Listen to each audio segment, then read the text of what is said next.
Welcome to It's All About the Questions, where learning to ask the right questions can help you achieve lifelong success. Now, here to help you ask all the right questions is award-winning author, international speaker, and business strategist, Laura Stewart. Good morning, afternoon, and evening, everyone, and welcome to the show this week. I am, as always, it's my favorite time of the week to be here with you because I get to bring you amazing guests who help shift my perspective and hopefully your perspective. I love my guests because they come from all walks of life, from all over the world, from all over, because they have experiences in life that really help you make a shift if you are willing to listen and have an open mind during the conversations. And I want to share one other thing that's been going on because I'm really, really excited about this before I have this awesome man on the other end of this camera feed that you're looking at on the show. I don't know if you know this, everybody, but I write for Podcast Magazine, the technology category. And for the October issue, I got the cover. So Kim Commando is the article that I wrote for Podcast Magazine, and it ended up being the cover story. So you can get a free copy of the digital issue just by subscribing podcastmagazine.com/free. And you can subscribe for your own free digital copy. If you want to get a physical copy, which is pretty awesome as well, you can do that too. But for a limited time, we've got free digital copies of the magazine coming out. So yay to me, I'm excited. And Kim Commando, if you don't know her, awesome. And Ira, we're going to be talking about telling a story today and how to tell the story for your business. And if you don't know Kim Commando, she is a master storyteller. Definitely. So that's my little plug because I'm so excited. I got the cover story. Got to have a little fun here, right, Ira? Absolutely. So everybody, my guest today is the one and only Ira Gostin. And he was introduced to me by a previous guest I had on the show, Ethan Freckleton, who is a master storyteller. And his show is all about storytelling. And he says, you need to meet Ira. I think you will love him, as will your audience. So Ira and I had a couple of conversations, and we could have talked for days, couldn't we have, Ira? Yeah, definitely. So he's like, okay. I think we did. We did, actually. No more talking. We're going to talk on air. And this was supposed to be a Facebook Live in addition to the podcast recording, and technology just decided that it wasn't going to work. I don't know if it was Zoom. I don't know if it was Facebook Live, whatever it is, but we're still going to do this and post the video up for everybody. And we're live now. We are live. And that's the beauty, right? Moving our hands around, we are totally live. Ira, one of the things that I loved about our conversations was your journey. Right? Your story. And you made me realize that my show is all about storytelling. And I never realized it before. I've only been on the air, 5-6 years now, broadcast for 5 years. I had an internet radio show for 1 year before that. I never realized that one of the things I do is unlock the stories for everybody of who's on my show. And that blew my mind because I never thought of it that way. So can you talk to that? Why it is about story and why story is so important? And when you said that when we were having a conversation, it just made me smile because your story is your personal journey. And most people don't look at their life as a story. But when you think about it, and a story has these ebbs and flows and peaks and valleys, and it meanders and it moves, that's how our life is. Maybe a year like this year, there's more peaks and more valleys, and a little more meandering and less pants, but it's still part. It's another chapter, and so I think your show, you have this broad diversity of guests come on, and you start this conversation with them, and they start telling you their story, and then you're telling them your story, and it's a cool thing. And what my story has done is come into now telling the story for business. And it's a little bit different than people think of. But from my early roots as a photojournalist, I'm still telling stories. I'm just using different tools. You wrote an article in Forbes that I'm going to quote from and see everybody. I'm proving that I printed this out right off of the thing. And the article was 7 steps to effectively tell the story of your business.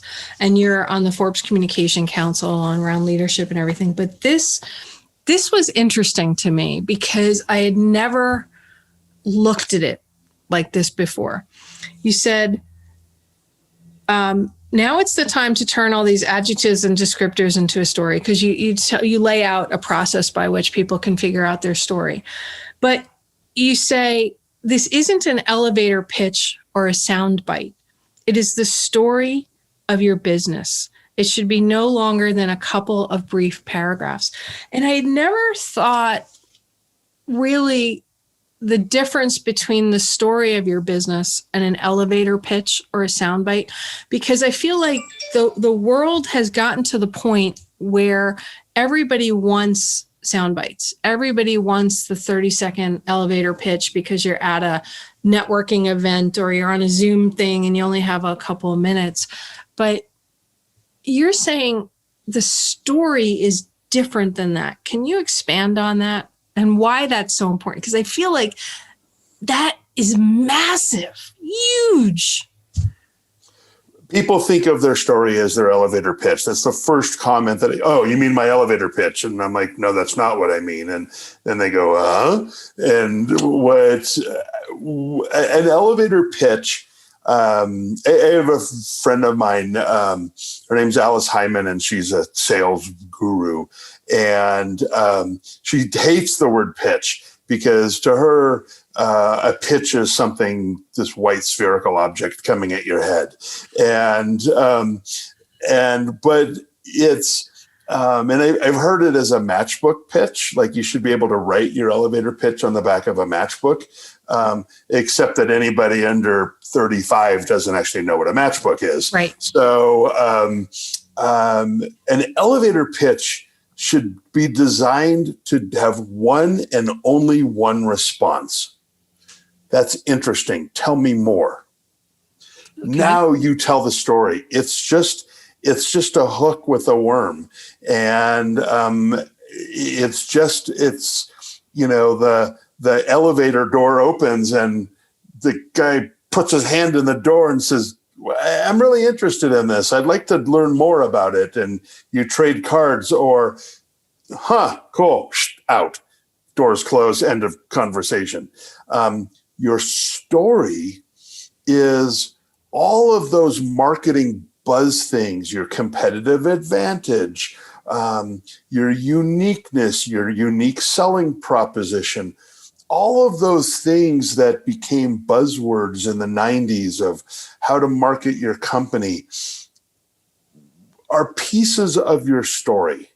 And when you sit down and I struggle with this with clients sometimes because I really want them to be authentic. And then they're like, well, if I'm being authentic, how can I craft this? But it's okay. It's just, it shouldn't be overly slick and produced. And, you shouldn't be carrying little lights around so that lights go on in the room when you tell your story. But, and music starts. Yeah.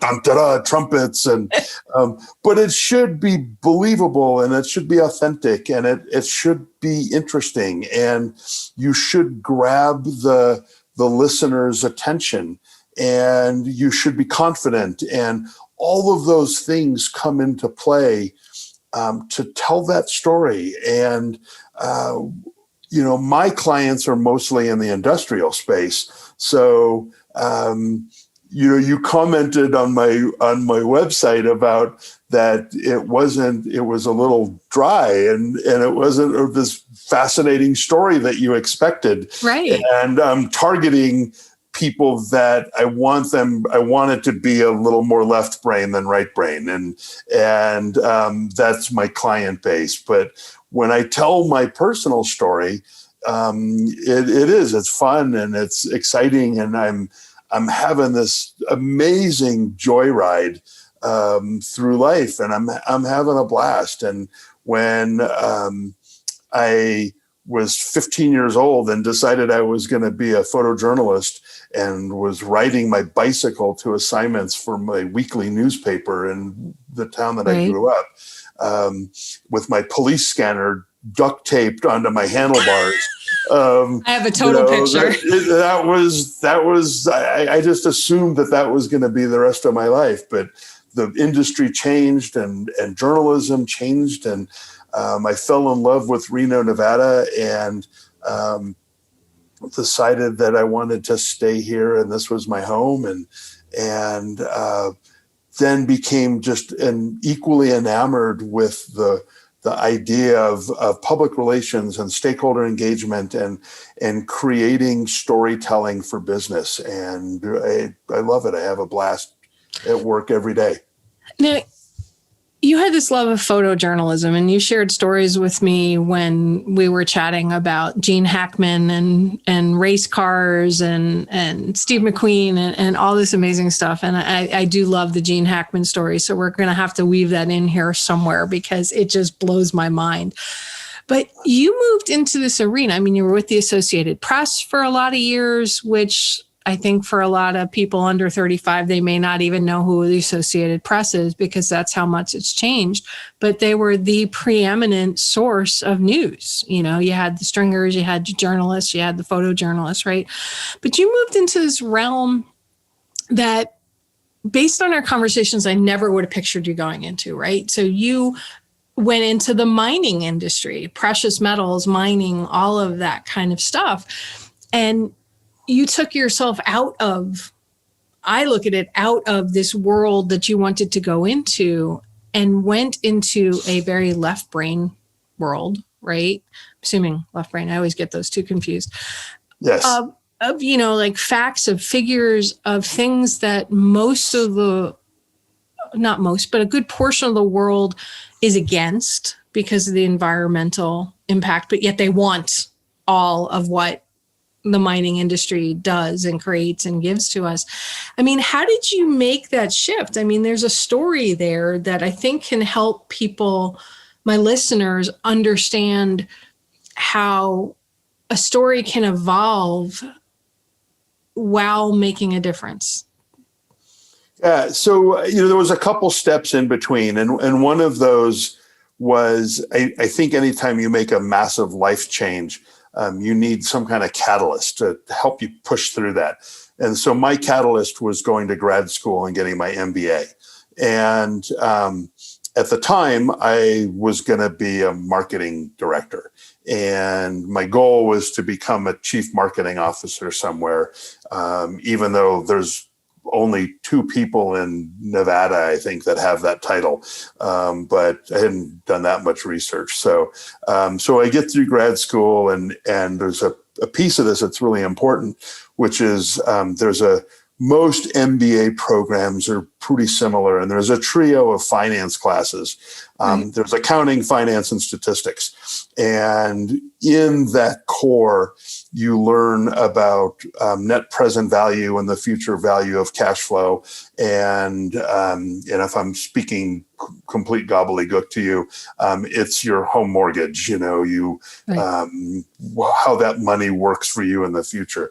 And I prayed every day that I could get through this. I'm going through grad school in my mid to late 40s, and I'm older than half my professors. But I'm having a great time. And I worked at Starbucks. I completely retired from corporate photography that I had evolved into, and working at Starbucks, and I'm going to grad school. I had a couple marketing manager, then marketing director positions, kind of moving along the chain over a couple years. And I met a great storyteller and met him socially. And he was a retired CEO of a Canadian mining company. And we had a couple conversations. And he wanted to know if I wanted to come help him build a company from the ground up and IPO and become a publicly traded company. And we were going to build one of the largest silver mines in the world in Guatemala. So I said yes immediately, because what an amazing challenge. And that's where it started, with a story about this vision. And so we built this company from scratch. I had been working with entrepreneurs and was pretty comfortable building a company from nothing. And we did it in 60 days. We had temporary building and offices and temps and rented furniture and everything contingent on this IPO, which you would think that getting an MBA, you'd know something about an IPO, and it was maybe a 7-second sentence in class. So know nothing about it. And we go off on marketing, and it's constantly telling this story that we have this vision for this company and talking to investors and having a world-class asset to build this around was pretty cool. The funny part of all this, it was kind of painful. I'm not sure if you'll think it's funny. It was painful for me. Is I barely got it's through this. It's always funny after for the everybody fact. else, right? So I barely get through the statistics. This, understanding. I mean, I hadn't taken a math class for 25 years prior to grad school. Journalism school wasn't big on math classes or anything that ended in ology. So I kind of get through with the skin of my teeth through the finance part.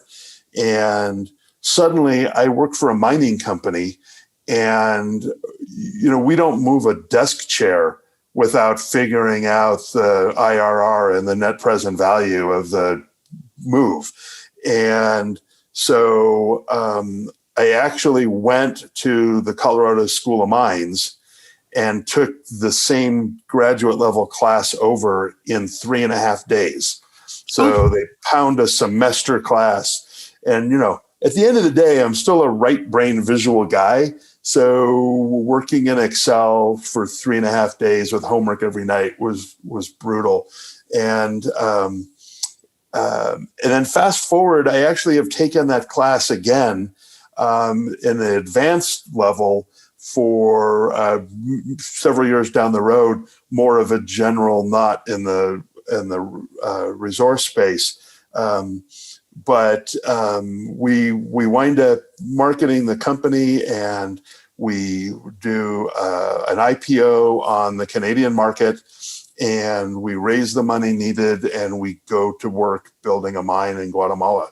And so the storytelling and the path becomes this. I'm talking to different groups of stakeholders. I've got very, very left brain analysts and fund managers that now have a stake in the company. And then we've got environmental concerns. We've got the whole ESG, which is environment, social, and governance. And then kind of below that is corporate social responsibility, which most people are familiar with. So I'm communicating and telling stories of a lot of different things. And, every day was just fascinating of getting to talk about this. And I fell in love with Guatemala. It's an amazing country, and the people there are really just awesome and great workers. And I haven't been down there in several years now, and I miss a lot of my friends. But It was a pretty amazing ride for 7 years. So when I think of Guatemala, I think of a number of movies, that have been set in there and everything. But when I think about the culture, and when I think about your story that you just told us about how you went from this creative right brain journalist to basically getting knee deep into creating a company and growing a company and then keeping it running for a long time. I think of stories, deep stories, right? The Guatemalan culture is very much about passing stories from generation to generation, unless I'm completely misunderstanding that, right? That is such a huge part. Even the textiles, everything that they use, it's something that's been passed down, passed on, because the stories tell so much about them as a people throughout history. And my listeners, I know, struggle with this whole idea of telling their story because, one, they may feel that what happened in their past that led up to this moment of this business that they've created, or this business that they're creating, they feel doesn't serve the story, or they're embarrassed or ashamed by something in the past that brought them to where they are. What do you say to people when they're trying to build a business, or they have one and trying to grow it, about how do you know what to weave in, what to bring in? Because you mentioned authenticity a lot in what you were talking about, and I think that's critical, but some people are afraid of being too authentic, too real.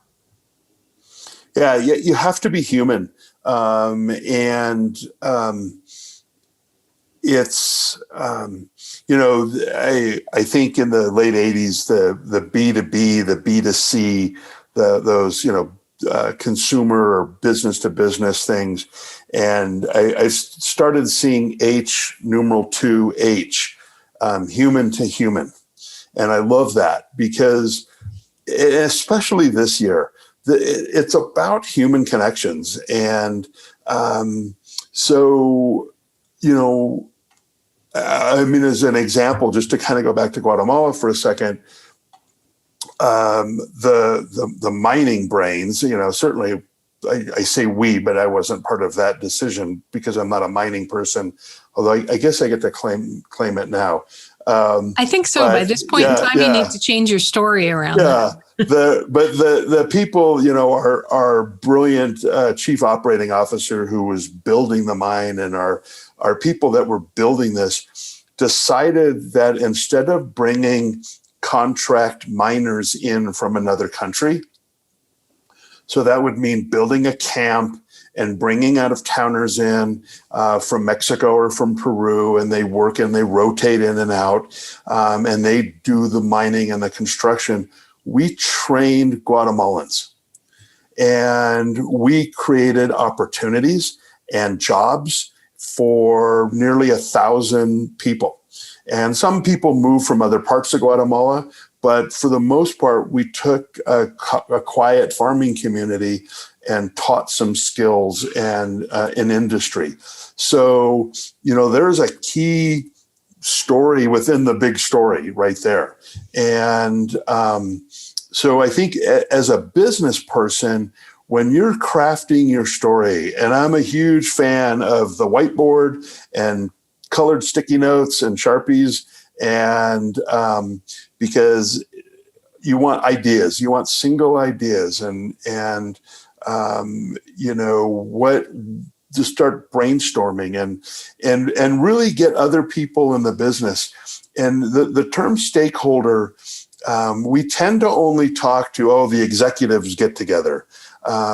Well, bring the receptionist in, because that woman or man has an idea about the company, and they're the first people that most people visit with. So if they're not telling the right story, we need to get them on the same page. But they probably have all this opinion that nobody's even asked for. Or, we don't have elevator attendants anymore, but if there's a doorman, like go and dig and find the people that have a stake in the success of your business. If you're a family-owned business, talk to your other family members.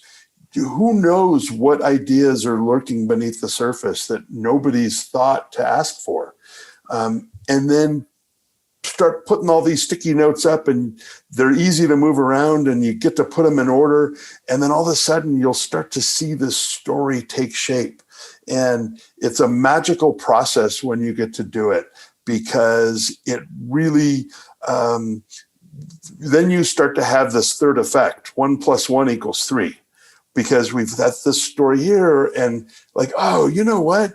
Did you guys remember that, Grandpa's next door neighbor was the guy that had the patent, and Grandpa made him a partner in the business, and he didn't want to be a partner. He said, look, just take the technology and go with it and buy me lunch one day. And there's all these fun stories that now give personality to what you're trying to build.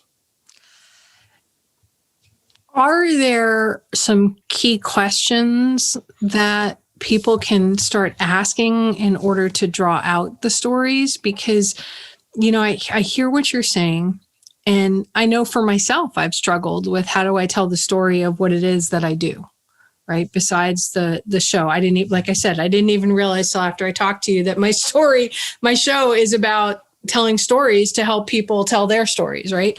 But I know I struggle to tell the story. So are there some things that you can start with to trigger the avalanche, hopefully, that will come of information from the different levels of people? Why, yes, there are. So two things before I forget. When you post this live to you and me video and tape delayed to the rest of the world, I will post a document on the Facebook that everybody can grab, and it's a little PDF worksheet of just to get you started telling your story. So it's a little fill in the blank thing and really basic, but it'll get your thinking. So there's 5 keys that I feel are really important to telling your story and engaging with your stakeholders. The first one is you need to identify your audience or your market. Who are you talking to? And Okay, think so about. let me just stop you right there, right? Yep. Because a lot of people say you need to know who your audience is, right? But half the time, nobody knows who their audience is. They think they know who their audience is. You have to do some research. Okay. And it might change. You might be doing a podcast and you think you're talking to one group, and then you do a little bit of research and start looking at the demographics or do a survey, and all of a sudden you find out I'm talking to this completely different group. I've seen it change before, and so it's important. None of this is set in concrete. It all should be kind of fluid and available to change. So determine who you think you're talking to or you want to talk to. And, for instance, in the publicly traded company world, you've got 2 different groups of shareholders. You've got the very technical analysts, professional traders, fund managers, hedge fund managers. And then you've got retail shareholders, people like you and I that have an account at Schwab and we buy and sell stocks.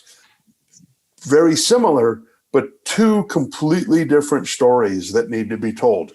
Well, so is there a third and a fourth too there then? I'm thinking that there may be another stakeholder, the people that work in the company and the people in the community. Yep, absolutely. So now all of a sudden you look at, you've got, going back to Tahoe Resources, you've got Guatemalans, you've got a Reno office, you've got a Vancouver office, you've got employees in all those. So each of those groups is a stakeholder group. You've got vendors. You've got all this big giant mining equipment that comes with somewhere and an engineering company.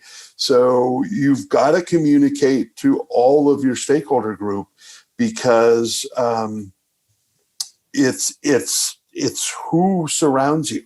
And so you really have to do some work on identifying that audience, and it should be audiences, but okay. Is it possible to not have that be the first question?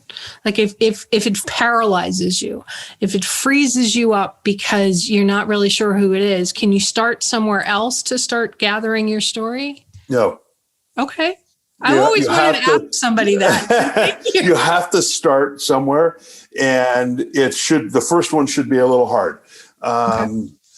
And it'll take a little bit of time, but you can, to the point where, like, when we're building, if we're doing a outreach marketing for a consumer product, we actually build an avatar. We'll have Bill Smith, and he is our avatar. And let's say we've got an industrial product. What does Bill care about? And that's kind of the next step. Number two is, what does that person care about? So, go back to the mining company, which is a really difficult example, but each of those stakeholder groups care about something different. So you have to determine, what do they care about? And then the story itself should have one big idea. So what is that one big thing? So if you're talking about, the facility, you're talking about job creation. If you're talking to a group of investors, you're talking about long-term share price appreciation. And they're different big ideas. At the core, they're all about the success of the company. So, and not to get off track too much, but if you look at like a company like Tesla, they have just as many. I mean, they have all the, they're publicly traded company. They have, manufacturing facilities in multiple states. They have a partner that provides, the batteries. So there's a lot of different stakeholder groups that all need to be communicated to. And where if you've got a mom and pop hardware store, you're thinking, we don't have that many groups, but you really do, because you have customers, you have suppliers, you have neighbors. If you have a business partner or a banker, or you accumulated some debt to get your business going, great. But, they're still a stakeholder. So you want to make sure to communicate to all those groups. Well, and I was just thinking, using that example, when you're telling your story, there might be two different sides of the story. If you're looking at a mom and pop, say, hardware store, there are the DIYers that are, not professionals, but they need to fix their sink or their door, or they want to try to redo their bathroom or paint. And then you've got the contractors who may be coming in because you want that business as well, to buy things, to do things. And how do you bring perhaps those two communities together of your client, your stakeholders as well? Or you don't have to bring them together so much as acknowledge their existence. Okay. So if, you look at, let's just use that example. So you can't have a bunch of employees at your hardware store that can't empathize with the do-it-yourselfer. So, if they're former contractors or a construction person, and they can communicate to that contractor well, that's great. But you also have to have somebody that can talk to do-it-yourselfers.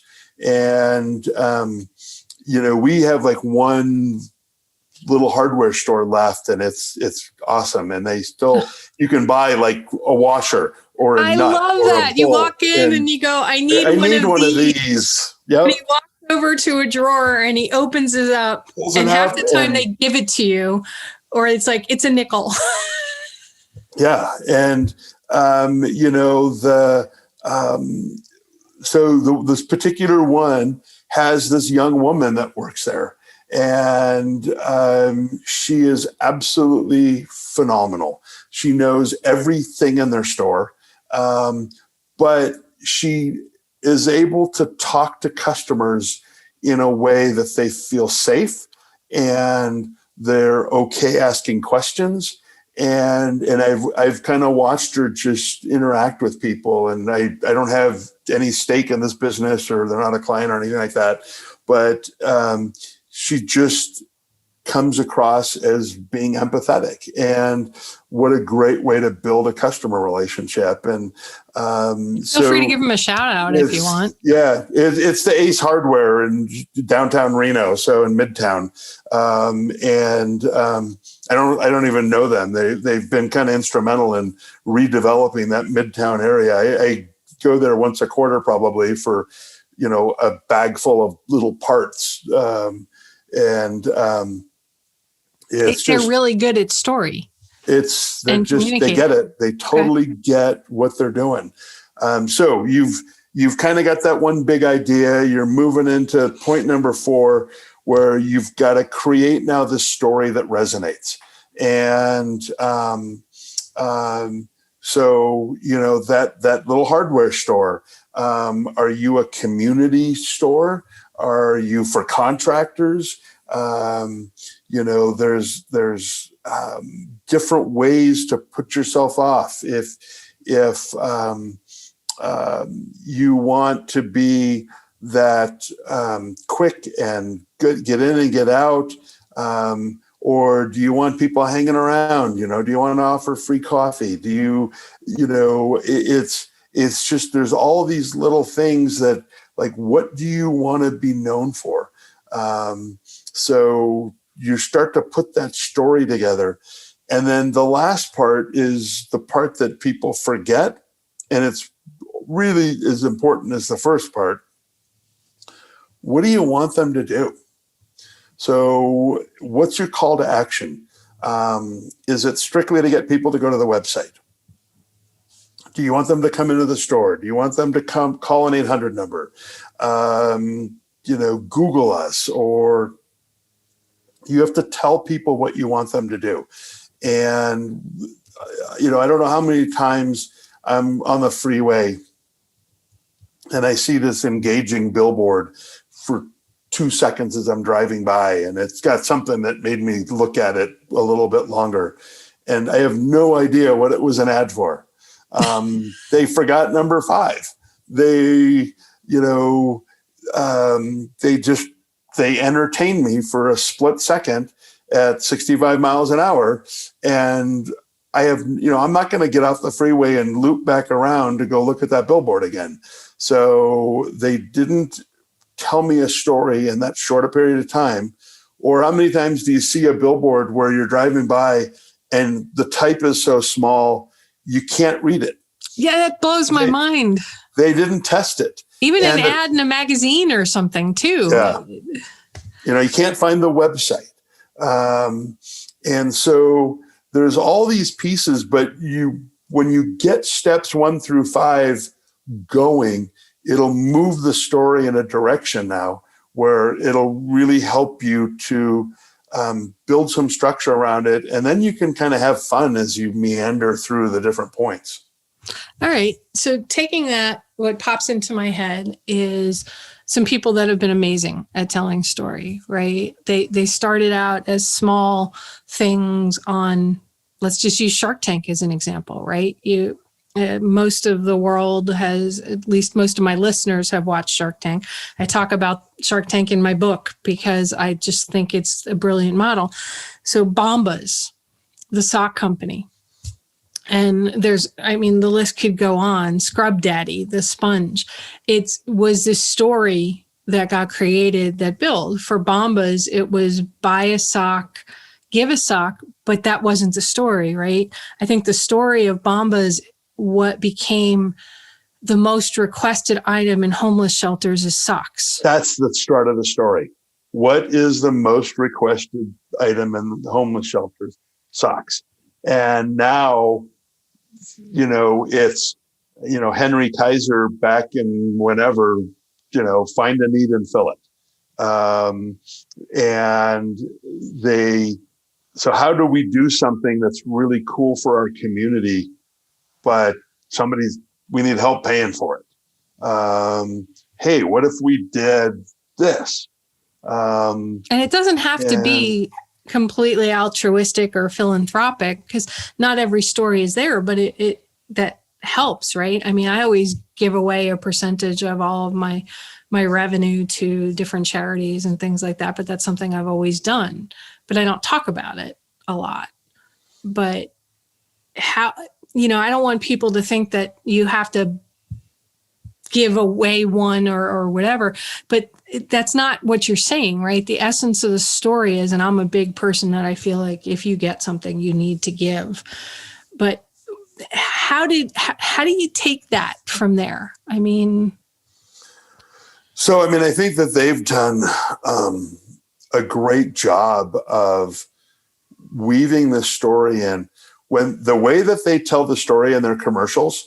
And also, have you ever seen one of their commercials? Yes. So where do you remember where you saw it? Through it. Yeah. Do you remember where I saw the commercial? Yeah. Since I DVR every show that I watch, I couldn't tell you. It's typically interspersed in some show. Okay, so that I'm watching. I've only seen them on CNBC. Because you watch CNBC. Okay. I watch CNBC. I don't. So I will tell you it's probably ABC, CBS, NBC, or cable network. But I thought that's an interesting place to sell socks. So they've thought about, let's go through the steps now. Who's our audience? Well, not our whole audience, but let's take this one specific channel and create a commercial that resonates, right? Here's our big idea. The story resonates. So we're going to just talk about the fact that, hey, did you know that the number one requested item in a homeless shelter was socks? So we created a company to do this. And for every pair that you buy, somebody gets a pair of socks at a homeless shelter. And the commercial that I saw most recently was a little bit different. The dialogue was similar, but they had like a pair of fancy socks that were the ones that, we would buy. And then there was a pair of just black socks that are the ones that I guess go to the shelter, but they were contrasting. And so I thought that was interesting that they were going after that business, viewer watcher on CNBC, and then also picking up. I listen to CNBC a lot on Sirius XM, so they're picking up those listeners too. Well, it makes sense, right? Who wears socks on a regular basis? Businessmen need socks. Businesswomen probably wear stockings. Or although I don't know anymore, it's been a long time since I've had to wear business suits and pantyhose and all that other stuff. But yeah, that's a prime audience. Although in the days of Zoom, where too frequently we're seeing people like not put anything on from the waist down, which I don't get. I am always fully dressed when I'm doing a Zoom. I have reverted to my days in LA of my Hollywood black attire for Zoom calls. So I think I wore a jacket about a month ago. Okay, this is my show shirt. I wear it every show. This is my show shirt. I will be very upset when it falls apart because it's the perfect color. It reflects who I am, my beach vibe, the whole thing. It's part of my story, plus the necklace that my mom always wore, that she had also given me one. It says, "Nobody does it better." Just reminds me to be all of who I am. Okay. So a little aside there. So the Bombas story, for people that are listening, what I'm hearing, Ira, is really understanding your driver, which for Bombas was they noticed an issue. Number one, they wanted to make a better sock, right? Because they got tired of, but that seems to have fallen by the wayside, right? They kind of talk about the fact. It's a secondary thing, but they've also made a better sock, and they get that point across. So it's like, wow, I get to get a better product and do something cool. This is a good thing. And they're exploding. And when you look at the companies that are successful or that get deals from Shark Tank, there's always a great story. Every Shark Tank that gets a good deal, there's an amazing story. And, that's a great place to go and test the whole practice thing, because some of them are very well rehearsed, but the emotions are not real. Right. So it's like, hey, I'm going to show you my new cough drop. Raise eyebrows, smile, tilt head. Like, okay. And, it doesn't come across as sincere and authentic. And the panel, the core panelists, they really hone in on that. And, it's still Hollywood, and there's still a lot of stuff built into it. But when you see the companies that get good deals and the investors get excited about it, it's because they came in and they told a great story. But they also had the business piece to support their story. And that's part of the story. Okay. So got it. Okay. That's not, they're not separate. So when Mark says, that's great, but and that's Mark Cuban, in case you haven't watched the show. My really good friend Mark. Good to hope you're good, buddy. He'll respond now, right? Yeah, I hope Mark Cuban. Come on, we want to hear from you. So, but when he says, tell me about your unit costs and what you're capable of ramping up to, and you don't have the answer for that, it means, basically what you're saying is I don't have the whole story here. So if you don't have the whole story and there's parts of the story that are the hidden parts that they're answers to questions. The story should always trigger questions. Wow, that's really fascinating. This is an amazing. I didn't know this. I drove by and I saw the sign for the hardware store, but I had no idea you guys had a whole downstairs that was full of little goodies and finds that I might need to come get. And, it's every business has all these things, but you want that conversation because it's at the end of the day, the story is to trigger the engagement. And, ultimately, you don't want a first time or a second time customer. You want a third time customer. So if you've got a retail business, you want that customer coming back. And that's where your growth comes from. And if you have a service business, you want them to stay your customer and you want them to refer other customers to you. Yeah, same thing with the retail. You want them to refer. Yeah, and retail is referral is a huge part of that story that doesn't get really the amount of attention that it should, because referral, you've already got a customer. So if they can tell your story and now bolt on their endorsement, that story now is better than when it started. And that's when it gets legs. And when we used to talk about, especially a public company, you talk about moving the needle. That's a huge thing. That's a phrase that we use internally all the time. Are you moving the needle on your business? It's great doing marketing and PR and investor relations and telling your story, but if you're not moving the needle, you're not growing your business. So you're sliding backwards. And then what's all this for? You just made me think of something that I haven't been doing that I used to do. Oh my God. It's like so mind-blowing to me, Ira, because when I had my tech services company, right, most of my business was referral. and customer after customer would refer customer after customer. And I remember we got a phone call from somebody who wanted to do business with us. And I was like, oh, how did you find us? And they launched into a story about what one of our other customers said about us. And I had never thought about my business the way it was being described to me. And I used to take those stories, which I didn't think of as stories, and then I'd refine the way I would talk to potential customers, the way my staff and I would talk about ourselves, because we had expanded and grown from what my original way of thinking was about the business.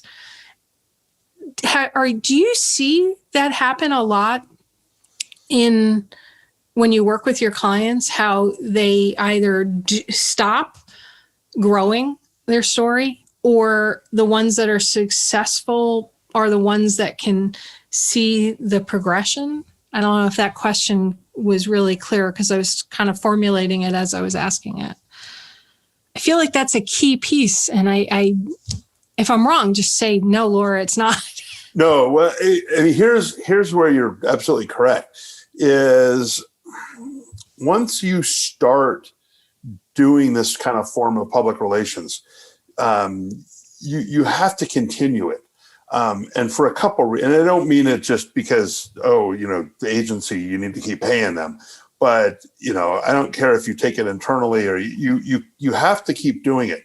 One of the things that small businesses do that is just catastrophic is they are so busy and they've gotten all this business and they stop marketing and they stop telling their story. And the story changes and they don't update the story. So a couple things that you pointed at that you have to do is the story itself is a living, breathing thing. It needs to be fed. It needs to be nurtured and watered. And I love companies that it's appropriate to do, or I can pull it off. Can't ship a plant sometimes, but I love to give them a plant and say, okay, this goes on your desk and you keep it alive because I'm giving you this living thing and this represents your business story. And when you're very successful and you're bursting at the seams, keep telling the story and keep listening to the feedback and see how the story moves and changes. And there will be good times and bad times and, it's all these normal things.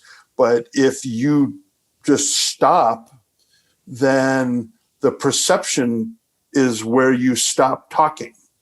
Cool. So, if you're Tesla and you stop telling your story at the Roadster, people may not know that you've got these cars that are bigger and they're safer and they're 4 doors and there's room for a child seat in the back and the range is longer. All these improvements, but because you stopped telling your story during the hot rod when it was a young woman, young man's car, they wouldn't know. So, again, I'm giving examples that are all kind of drastic, but the subtleties are where your business growth is. So if you, you had a food truck and you were known for these amazing little gourmet lunches in a little cardboard box that people could get, and then you opened a restaurant, but you really didn't do any more talking, you need to understand what people out there are saying about you.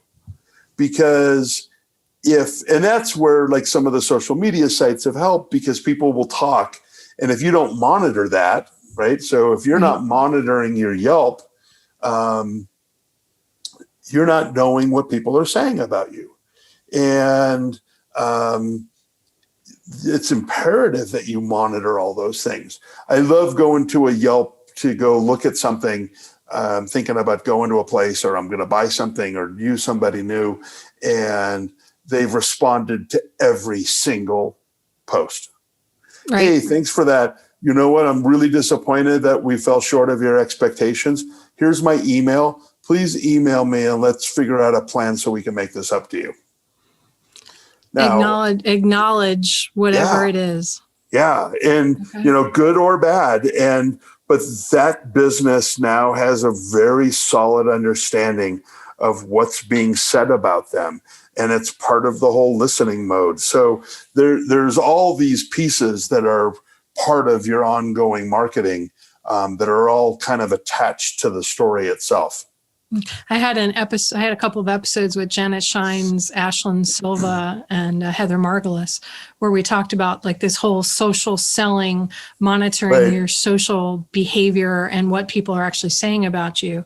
And that just feeds so beautifully with what we've been talking about today, Ira. And I probably need to have you back on to talk more, because we could talk more and more and more.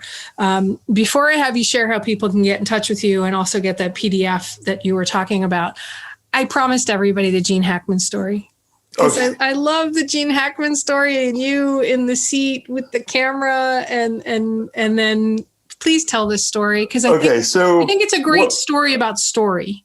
It really, so back when I worked for the Associated Press, I actually got into photography through motorsports and sports car racing in particular. And those of you that know a little bit about racing, it'd be like SCCA racing. And I grew up in the Bay Area near San Francisco. So Sears Point Raceway was my home track, and Laguna Seca, and started the very first Long Beach Grand Prix, went down there. Well, it was the Toyota Grand Prix of Long Beach was the official name, and Toyota had the celebrity race as a ancillary race. And so now you have to understand, this is before GoPro and digital. So, I'm trying to mount a Nikon motorized camera into a Toyota Celica to photograph Gene Hackman, and I can't get the camera to set right. And I'm rigging it, and I've got brackets and safety. I can't get it to work. And it's not a typical Toyota Celica. It's a road race tricked out. There's no seat on the driver's side. So we basically I think I had like somebody's sleeping bag out of the back of their truck and a pillow or something. And now I am sitting backwards on the floor of this car in the passenger with side, no seatbelt on the passenger side, facing the driver, which is Gene Hackman. And he's got an open face helmet, so you can see who he is. And, Gene has now decided that it is going to be up to him to completely turn me upside down.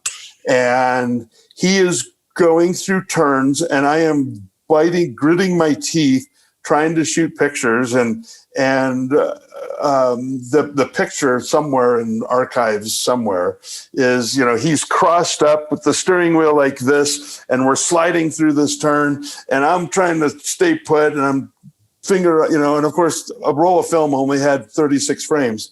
This was struggle, people. This was real.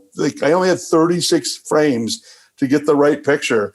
And it's not like where a digital card now holds 250 frames. And we are sliding, and it was this whole thing, and he just was having the best time trying to get me to flip upside down in the car. And it was, you just worked out trying to make it happen. But then you said you saw him years later or something, and he's like, you look familiar. And what did he say to you? So he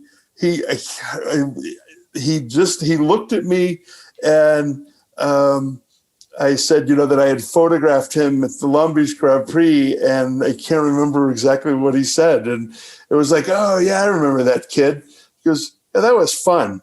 And he was trying to make you pass out. Like he was honestly trying to get me to pass out, just pulling enough G's, sliding around on the deck of this car. And I photographed, Jay Leno, and there was really a period of time where the all the celebrities, the A-listers, really wanted to drive these cars in the Grand Prix, and it kind of waned a little bit. And now Toyota is no longer a sponsor, and things changed. There wasn't even a race this year because of COVID. So, and it's it was a pretty memorable, fun thing. Motorsports was a blast, and I miss that. But every once in a while, I get my camera out and go shoot pictures of something. The reason I wanted you to tell that story, Ira, is because I think it exemplifies who you are as a storyteller, right? You might not have realized it at the time, but your story while you were in the car in that moment with Gene Hackman, maybe you know this, but this is what I saw as your story. Your story while you're in that car on the floor, knowing you have to get this shot, you're being paid to get this shot, was, I'm the guy that's going to get this shot no matter what. I have to ignore all this other stuff. This is who I am. I'm going to get this shot. And years later, Gene Hackman sees you and he remembers the story of tenacity of this person that he's trying to shake up but couldn't. And then he remembered this. Now, he's had his photo taken how many thousands and millions of times? Yeah. But he remembered you. And isn't that what you're trying to teach people? What you at the end of the day, that's exactly. It's how do I make myself memorable or my business memorable? And that's what the storytelling is all about. And it was being authentically you, because that's who you are and who you were as the photographer. So that story came through because it is who you are, who you were, who you will be. Always is this person who will get that shot, will tell that story, will make that person look the best they can because you unlock who they really are. In that moment with that photo of Gene Hackman, right, with his arms crossed, as you said it, going around the curve, you got the story of this guy that wanted you to black out. Yeah. But this guy who was having total joy behind the driver's wheel, right?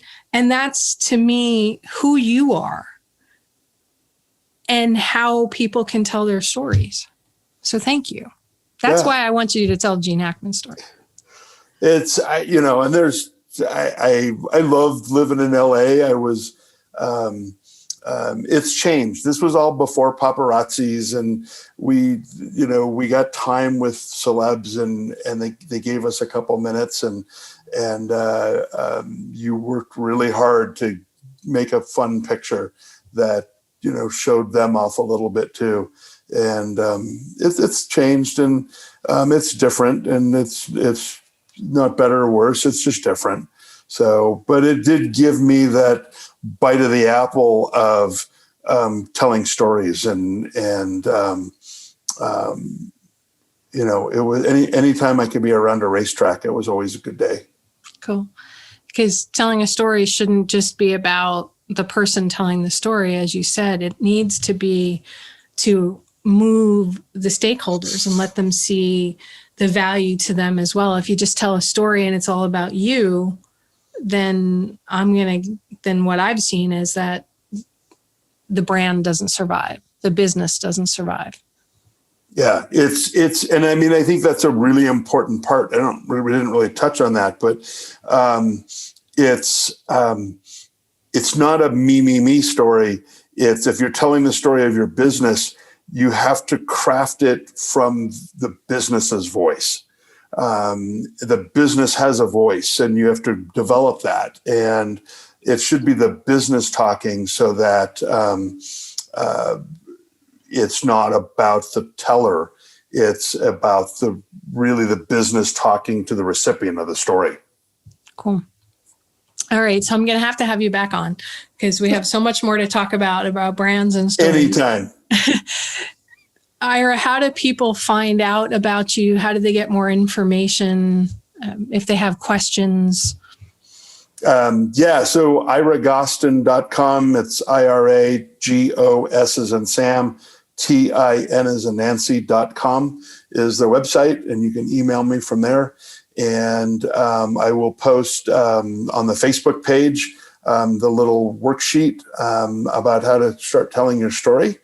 And I'm on LinkedIn and Facebook and Twitter, and you can find me. Okay, and it's Ira Gostin, IRAGOSTIN, iragostin.com. And Ira, I had so much fun with you today. Thank you so much.